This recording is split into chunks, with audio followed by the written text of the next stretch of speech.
Spider-Man: No Way Home is everything I hoped for and then some, surpassing my expectations and sticking the proverbial landing from start to finish.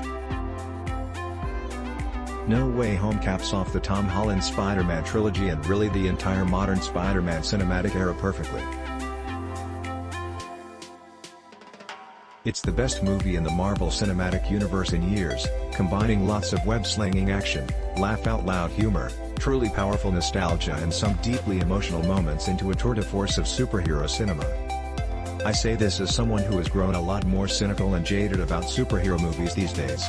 The genre has begun to feel too formulaic, too predictable and too ubiquitous, with too many shows and movies to even keep up with. Many comic book movies feel too long and poorly paced.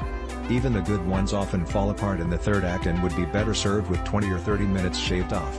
There's a sort of decadence in these films lately, too many action-packed scenes and battles and you start to feel a bit numb. No Way Home avoids all these pitfalls. There wasn't a moment I felt bored or antsy. Tom Holland, Zendaya, Benedict Cumberbatch and the rest of the cast, some of whom I won't mention to avoid spoilers, are all absolutely terrific. Doctor Strange is a very different father figure to Peter than Tony Stark, Robert Downey Jr. was, though they're both larger-than-life mentors with a penchant for making rash decisions, valuing their own judgment over anyone else's. Both brilliant, but deeply impatient, men.